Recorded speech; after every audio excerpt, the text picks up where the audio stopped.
Bien, pues os doy la bienvenida y vamos a continuar con nuestro itinerario de Cuaresma con las charlas, ¿eh? Que bueno, han ido un poco viendo todo un itinerario, ha seguido el itinerario de Jesús y cómo Jesús va tocando el corazón y va llamando a las distintas personas que aparecen en el Evangelio, que pues somos nosotros. También nosotros tenemos unas vidas, unos problemas, unas preocupaciones, unas alegrías, unos anhelos, unos miedos en el corazón, y cuando uno menos lo espera, ¿verdad? Pues se cruza Jesús en el camino de la vida y nos empieza a enseñar: oye, vende lo que tienes, toma tu cruz, sígueme. Es decir, deja de tapar el sufrimiento, deja de huir del sufrimiento, deja de vivir en tus propias fuerzas, ríndete a mi amor ya, por fin, y ven y sígueme. Y desde entonces, pues la vida cobra como un sentido nuevo, y cuando uno lleva tiempo siguiendo a Jesús, empieza a darse cuenta, ¿no? Lo mucho que podría también ayudar que otros, y en sus problemas y dificultades, los mismos en los que estamos nosotros o hemos estado nosotros, cuánto ayudaría también Jesús, ¿no? Y por eso es tan importante el testimonio, y por eso es tan importante la evangelización, y por eso también es tan importante evitar el juicio. Yo no soy mejor que nadie, simplemente el Señor le he conocido, ¿no? Y el que ha dicho: el que esté libre de pecado que tire la primera piedra, tuvo misericordia conmigo, por eso yo pues puedo anunciar esta buena noticia a otros. Y ya está, esto es ser cristiano. Y bueno, pues a Jesús se le esperaba, ¿vale? A Jesús se le esperaba. En tiempos de Jesús ya había muchas profecías que hablaban de que vendría un Mesías, que sería un sacerdote eterno, que sería un rey, que vendría, y en tiempos de Jesús pues ya las profecías indicaban que el Mesías estaría cercano a nacer, y las muchachas judías más piadosas pues soñarían, ¿no?, con ser ellas la madre de ese Mesías. Fijaros qué hermoso. Y fue la Virgen María la elegida para esto. Se esperaba ese Mesías por las profecías, aunque no todo el mundo lo supo reconocer, pues porque es también lo que tienen las profecías. Hay que tener ojos humildes para conocerlas, mucho conocimiento de la Escritura. No es fácil. Y en tiempos de Jesús algunos que esperaban el Mesías, pero en forma de, bueno, como un líder temporal que iba a establecer un reino temporal, ¿no? Y iba a echar al opresor romano, en ese sentido, en aquella época. Iba a devolver a Israel al esplendor que tuvo, pues cuando entraron los judíos y conquistaron la tierra prometida. Pero Jesús no es eso. Mi reino no es de este mundo. Si mi reino fuera de este mundo, yo le diría a los míos que vinieran y lucharan con vosotros, y por la espada lo conseguiríamos. Pero mi reino no es de aquí. Eso se lo dice Jesús a Pilato. Pilato no entiende nada. Es normal, es lo que le pasa a cualquier persona que no cree cuando tú le hablas de tu fe. No entiende. ¿Por qué? Porque hablamos en planos distintos. Por eso hay que aterrizar mucho el testimonio con ejemplos, y luego, bueno, pues tener en eso siempre mucha paciencia, ¿no? Y algunas profecías donde se dice cómo iba a ser este Mesías, está lleno. El Antiguo Testamento hay muchas, ¿no? Os leo una que a mí me gusta, es muy hermosa, de Isaías, capítulo 42, que dice: este es mi siervo, en quien yo sostengo, mi elegido, en quien me complazco. He puesto mi espíritu sobre él para que dicte el derecho a las naciones. No vociferará ni alzará el trono, y no hará oír por las calles su voz. No partirá la caña cascada ni apagará la mecha mortecina. Proclamará la justicia con lealtad. Bueno, y continúa, se puede leer.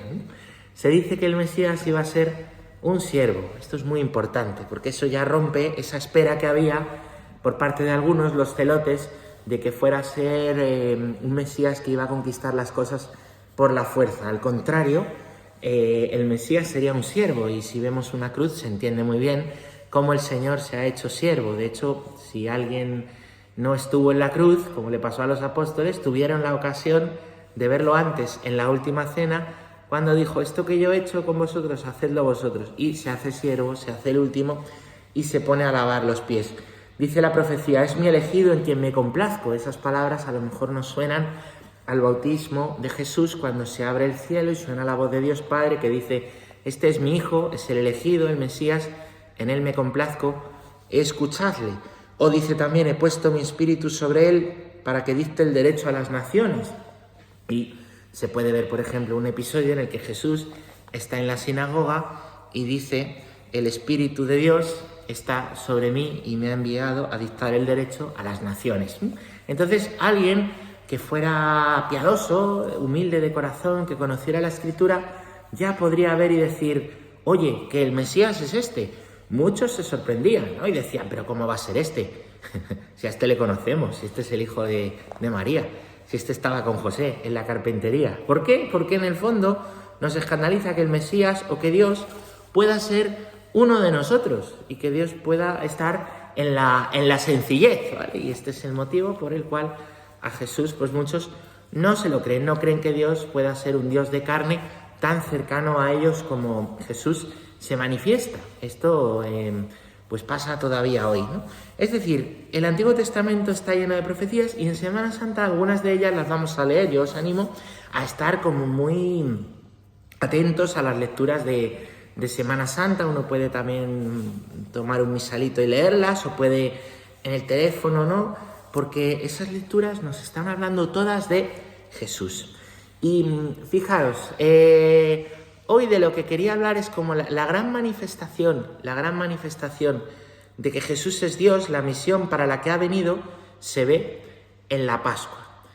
En la Pascua, y se ve en todo el proceso que empieza desde la última cena hasta que Jesús muere en la cruz.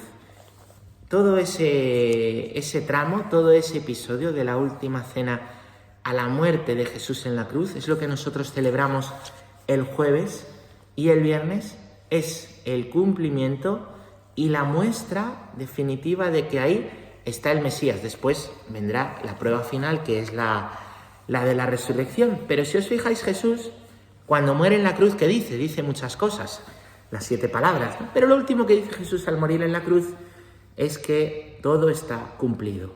Todo está cumplido. E inclinando la cabeza, entrega el Espíritu. Es muy llamativo porque Juan, en el capítulo 19, dice que Jesús inclina la cabeza, no que se le cae, sino parece que está como diciendo sí a la voluntad de Dios. Es un detalle que tiene ahí San Juan, el verbo que utiliza. Todo está cumplido. Pero ¿por qué Jesús dice todo está cumplido? ¿Qué sentido tiene que Jesús diga todo está cumplido si todavía no ha resucitado? ¿Por qué es esto? Bueno, pues al decir ahí Jesús todo está cumplido, se está refiriendo a algo que ya está hecho y que ha empezado en la última cena. La última cena, fijaros, la última cena que Jesús celebra es la primera Eucaristía. Es la primera Eucaristía.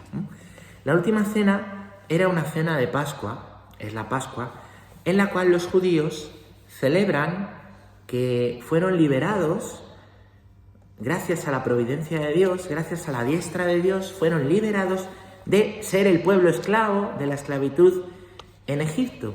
Fueron liberados y empezaron un camino que culminaría en la tierra prometida 40 años después. De modo que cada año, hasta hoy, los judíos se reúnen para celebrar la Pascua. La celebran en la primera luna llena del mes de Nisán, el 14 de Nisán, que es como nuestro abril, marzo, la primera luna llena de la primavera. Por eso, si os fijáis, siempre la Pascua es luna llena. ¿Por qué cambia la Semana Santa de fecha? Pues por esto, porque es la primera luna llena de la primavera. Y eso a veces cae a casi finales de abril y otras veces cae muy prontito en marzo, ¿vale? Porque nos regimos por la luna, porque el pueblo judío se rige también por la luna. Fijaros, como siempre, la noche de Pascua está ahí la buena luna. Además, ya siempre deja de llover y nunca llueve el domingo. Siempre llueve el jueves, el viernes, ¿verdad? El domingo de resurrección nunca llueve. A mí me encanta, porque jamás llueve. Y bueno, pues Jesús no muere en la Pascua, sino que muere el día anterior, el Viernes Santo. ¿Por qué lo sabemos esto? Pues por los evangelios. San Juan dice, que era el día de la preparación de la Pascua, y como era el día de la preparación de la Pascua, pues tenían que irse a preparar la Pascua. Entonces tenían que asegurarse que los que estaban crucificados hubieran muerto. Y por eso, como los ladrones no están muertos, les quiebran las piernas. Quebrarles las piernas, partirles las rodillas, impide que puedan respirar, porque en la cruz se moría por asfixia. Había que andar flexionando las rodillas arriba y abajo para coger aire. Cada vez era más difícil y, por tanto, morían ahogados. Jesús no. Jesús muere antes, porque no simplemente tiene el camino de la cruz, y la cruz le han dado latigazos hasta la extenuación. Claro, a los crucificados, pues eso, les llevaban a crucificar, pero a Jesús además les dan otro castigo, que es el de los latigazos. Bueno, les someten a todo tipo de vejaciones, de manera que el día de la preparación de la Pascua ya Jesús había muerto. Esto era el Viernes Santo. ¿Qué hacían el día de la preparación de la Pascua? Un día lo contamos, pero bueno, lo vamos a recordar. El día de la preparación de la Pascua, lógicamente, preparaban la Pascua, ¿vale? Pero bueno, hay que ser aquí muy estudioso, ¿no? Y para preparar la Pascua hacían muchas cosas, pero una de ellas era que llevaban a un cordero al templo, elegían un cordero. El cordero no podía tener defecto ni mancha, es decir, no podía tener huesos rotos, no podía tener a lo mejor alguna úlcera por la cara, ¿no? Tenía que ser un cordero bien puesto, porque así era el cordero que comieron los israelitas antes de salir de Egipto en la noche de la luna llena, cuando fueron liberados por el Señor la primera Pascua. Entonces elegían al cordero en el templo, y a ese cordero lo pasaban a la zona de los sacrificios, la zona de los levitas, son los de la tribu de Leví. Israel tiene 12 tribus, y hay una de las tribus que se dedica a el culto, son los sacerdotes, es la tribu de Leví. Es bonito porque Israel, cuando reparte la tierra prometida entre las 12 tribus, solamente hace 11 partes. Hay una de las tribus que no tiene tierra, que son los levitas, los sacerdotes. ¿Por qué los de Leví? Porque están por todas las tierras atendiendo el culto con el resto de hermanos del pueblo. Y se dice que no tienen tierra, pero su tierra es el Señor. Tienen una cercanía especial, de manera que pasan a un lugar del templo donde otros no pueden pasar, ¿vale? En el templo hay zonas, hay una zona para mujeres, otra para hombres, otra para los levitas, una zona donde solo entra el sumo sacerdote. Esto es por lo que San Pablo dirá: ya no hay entre vosotros diferencia, hombres y mujeres, ricos, pobres, esclavos, libres, sois uno, porque los judíos todavía a día de hoy en la sinagoga rezan separados, hombres y mujeres. San Pablo dice: ese muro se ha caído, ahora todos formamos una comunidad. Bueno, entonces, ¿qué hacían el día de la preparación? El cordero lo mataban allí, había una serie de ritos para matarle, y al cordero le ponían dos palos. Un palo le atravesaba el cuerpo de abajo arriba, saliéndole por la cabeza. El otro palo le atravesaba las extremidades delanteras, como los brazos al cordero, y lo daban al hombre de la casa, que era el que había hecho el encargo de matar al cordero, para que lo llevara a casa. Y claro, esto ya nos recuerda algo, ¿verdad? Está el cordero como crucificado. Por eso Juan Bautista dirá al principio del Evangelio: este es el Cordero de Dios que quita el pecado del mundo. Por eso lo decimos los curas, porque se ha realizado aquí el sacrificio de Cristo. ¿Y por qué lo llevaban así, crucificado con dos palos, por la calle? Para que goteara la sangre. Porque los judíos no toman la sangre, está en la ley, no toman sangre, porque la sangre es el lugar en el que creen que está la vida, el alma, de manera que, como no hay que tomar nada que tenga vida, dejan que caiga absolutamente toda la sangre. Si os fijáis, Jesús, cuando muere, da absolutamente hasta la última gota de su sangre. Por eso esa imagen de que del corazón sale sangre y después sale el agua. Ya lo ha dado absolutamente todo, como los corderos, ¿no?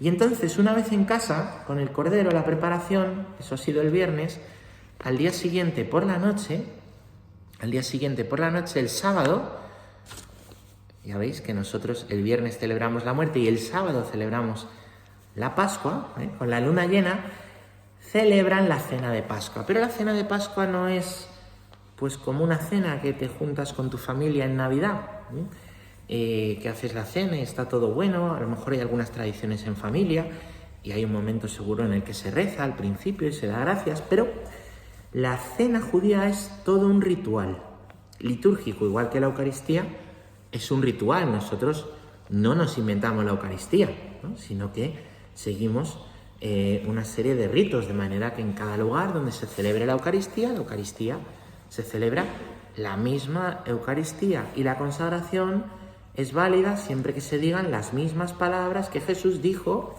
en la última cena. Los judíos, su cena de Pascua entonces es un rito. Tienen un libro, un rollo, unas oraciones y el padre de la casa, o el más anciano, el abuelo, va guiando pues todo el rito, ¿vale? De hecho, hay un momento en la cena en el que paran y ya se van a comer y luego vuelven y terminan el rito en la mesa. Y en ese rito se beben 4 copas de vino. 4 copas de vino. Todo el mundo tiene que beber las 4 copas de vino, aunque no le guste el vino, aunque sea mojarse los labios, porque es parte del rito. Todo tiene absolutamente un sentido. Y el rito va haciendo un recorrido por la historia de la salvación de Israel desde que salieron de Egipto. Es muy hermoso porque es un modo de conservar la fe y de transmitir la fe y enseñar la historia de la fe a los jóvenes y a los niños. Esto es, ¿no?, el rito. Entonces tenemos que hay 4 copas. La primera copa se llama la copa de la bendición. Es la que introduce en la celebración al principio. Una segunda copa, ¿vale? Después de haber relatado, como os digo, la historia del Éxodo de Moisés, ¿no?, y de haber explicado lo que era el Éxodo, se bebe una segunda copa. Después se bebe una tercera copa, que se llama la copa de la salvación, porque el Señor les ha salvado de Egipto. Y entre la tercera y la cuarta copa no pueden beber vino, eso es un detalle. Ellos beben 4 copas, luego además pues, beben otras cosas o pueden beber algo más, ¿no? Tienen que beber las 4, pero entre la tercera y la cuarta no pueden beber nada más. Y la cuarta se llama la copa de la alabanza. Y solo cuando se toma esa cuarta copa, la copa de la alabanza, concluye la Pascua, concluye hasta el año siguiente que la van a volver a celebrar. Entonces, la última cena, que llamamos la cena de Pascua, en realidad no fue exactamente la cena de Pascua, porque Cristo quiso hacer algo distinto y dar origen a algo nuevo. Por eso decimos, era una cena de Pascua judía, última, pero primera Eucaristía. Porque si os fijáis, esta cena no fue el sábado, sino que fue el jueves. El jueves la última cena, el viernes muere Jesús, el sábado sería la cena de Pascua de los judíos, pero el sábado Jesús ya está muerto y en esa noche de Pascua al alba es cuando va a resucitar. Entonces él empieza a hacer una cena pascual, una cena de Pascua judía, pero la va a unir a la pasión.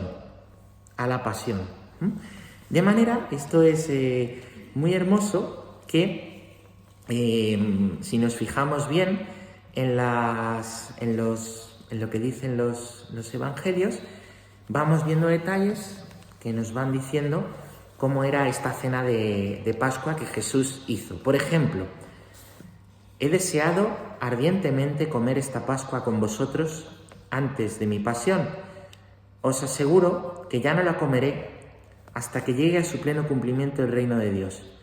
Y tomando una copa dio gracias y dijo, tomad y bebed todos de él, porque os aseguro que ya no beberé más del fruto de la vid hasta que llegue el reino de Dios. ¿Ves? Después de la cena hizo lo mismo diciendo, esta es la copa de la nueva alianza que se derrama por vosotros. Bueno, entonces aquí, si os fijáis, aparecen estos, puede parecer que, bueno, primero coge una copa, coge la otra. Aquí aparecen estas copas que os he contado, ¿no? El Señor toma una primera copa, ¿vale? En la que da gracias. ¿Os acordáis para qué era la primera copa? Era para dar gracias, ¿vale? Después toma una segunda copa y termina diciendo: esta es la copa de la nueva alianza, la copa de la salvación. Hay un salmo que dice: ¿cómo pagaré al Señor todo el bien que me ha hecho? Alzaré la copa de la salvación. La copa que Jesús dice: esta es mi sangre, sangre de la alianza nueva y eterna, que será derramada por vosotros y por muchos para el perdón de los pecados, es la tercera copa que se ha tomado en la última cena. Es la tercera copa de la cena judía. Es la copa de la salvación. Y si os fijáis, Jesús dice: sangre de la nueva alianza derramada por vosotros y por muchos para el perdón. ¿Qué nos da a nosotros el perdón de los pecados? La salvación.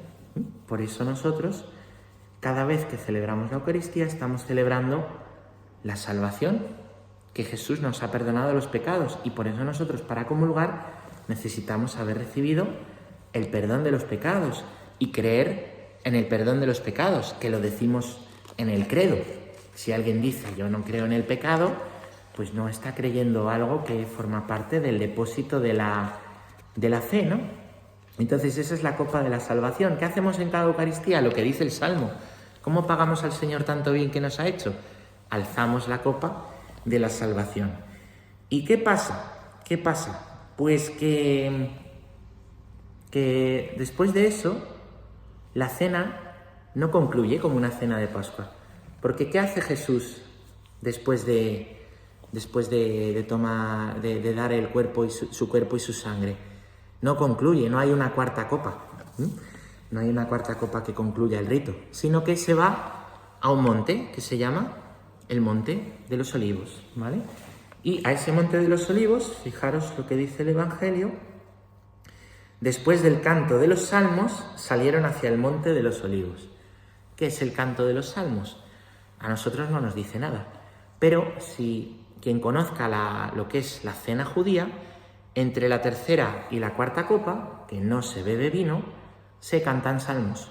De manera que Jesús claramente está haciendo ahí una cena judía que no concluye. Se pone a cantar salmos y luego, en vez de terminar con la cuarta copa y los ritos finales, se va al Monte de los Olivos. De manera que la cena de Pascua, la última cena, ha quedado inconclusa. Y por eso vemos que el Señor está haciendo aquí algo que es totalmente nuevo, ¿vale? Pero entonces, claro, eso que quedó empezado, ¿cuándo concluye? Bueno, pues vamos a seguir la historia. Jesús, cuando llega al Huerto de los Olivos, es prendido, ¿vale? Es prendido, y fijaros, eso ocurre en Getsemaní. Antes de ser prendido, tiene una oración muy bonita con el Padre y dice: Padre mío, si es posible, que pase este cáliz, pero no se haga mi voluntad, sino la tuya.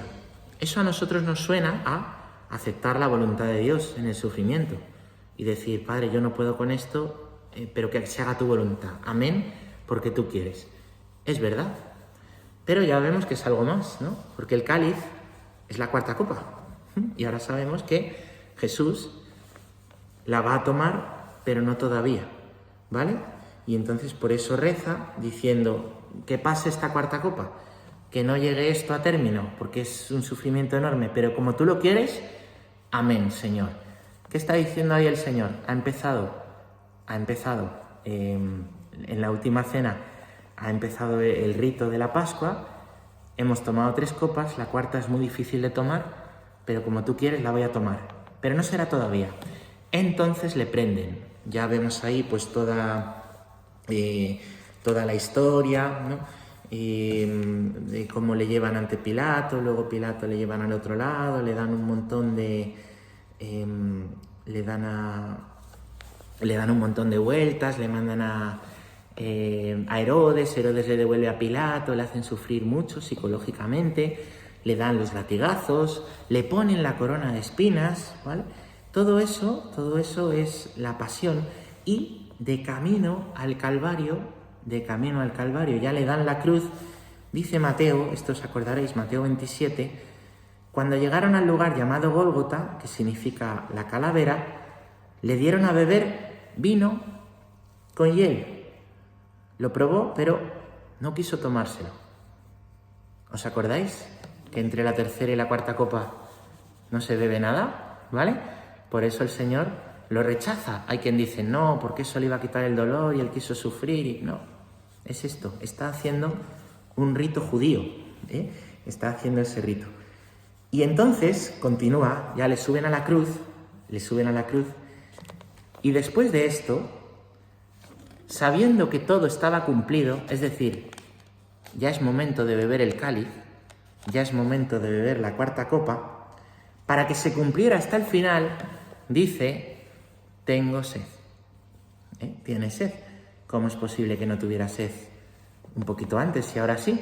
Porque ahora sí es el momento de la cuarta copa, porque ahora sí Jesús va a morir.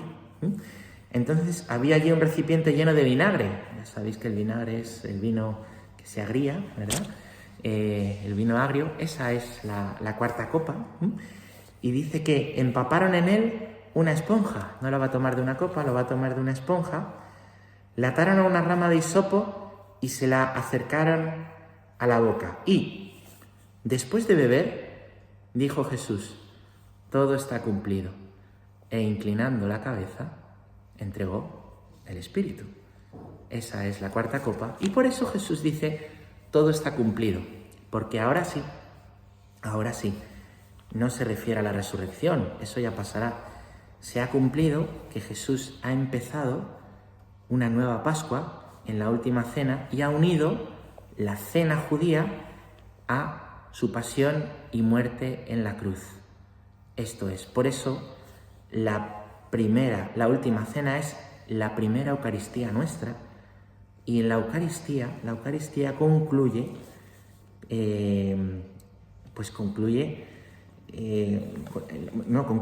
punto culmen es la consagración, y después de consagrar se parte el pan que indica la muerte de Jesús y lo que el Señor ha hecho por nosotros. Y cuando se ha partido el cuerpo de Cristo, se muestra al pueblo y se dice, este es el Cordero de Dios que quita el pecado del mundo, dichosos los llamados a la cena del Señor. ¿Se entiende? Por eso también el Señor en la última cena ha dicho, haced esto en conmemoración mía. ¿Qué hacemos los cristianos en conmemoración del Señor? Igual que los judíos hacen su Pascua cada año, celebramos la Eucaristía cada día. Celebramos la Eucaristía más importante de la semana cada domingo, y celebramos la Eucaristía más importante de cada año, que es la de la noche de Pascua, del sábado al domingo.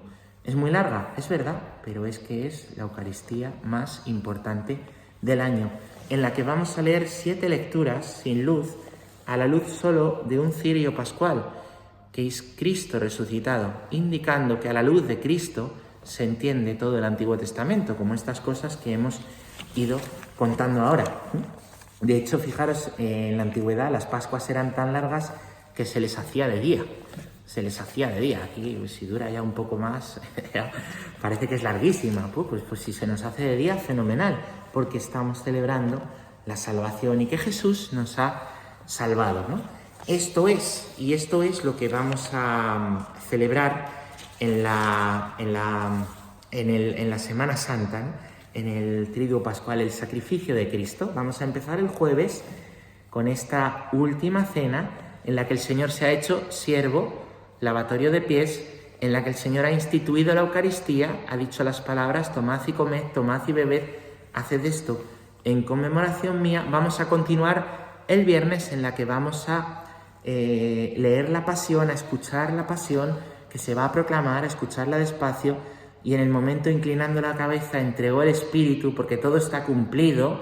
En el momento en que Jesús ha tomado la cuarta copa, nos vamos a poner de rodillas, porque eso es lo que nos salva, y vamos a continuar el sábado en la Pascua, haciendo la Pascua cristiana, donde de nuevo vamos a volver a tener Eucaristía, vamos a volver a celebrar la Eucaristía, porque el viernes no lo habremos hecho, el sábado por la mañana no lo habremos hecho, vamos a volver a celebrar la Eucaristía y a levantar de nuevo la copa y a comulgar de nuevo de la copa de la salvación, porque eso es lo que el Señor ha hecho con nosotros, salvarnos. Y vamos a renovar nuestras promesas de bautismo: creo en Dios Padre, Hijo, Espíritu Santo, en la Iglesia, la resurrección de la carne, el perdón de los pecados, la vida eterna, y renuncio al mal, a Satanás, al demonio, a sus seducciones, al pecado.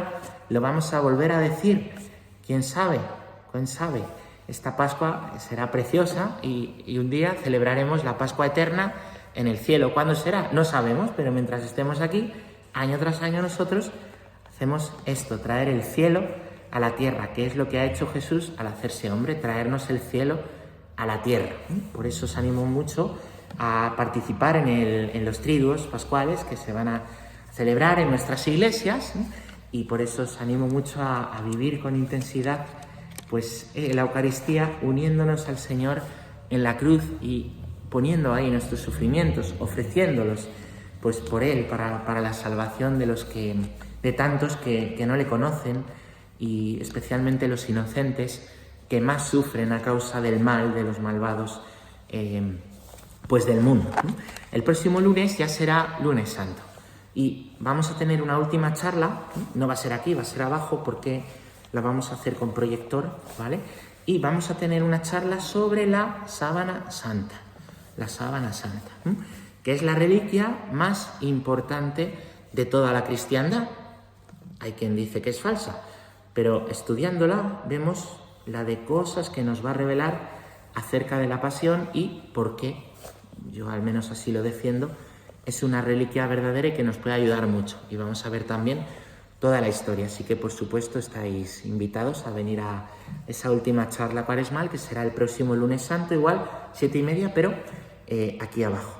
Y terminamos rezando: Gloria al Padre, al Hijo y al Espíritu Santo.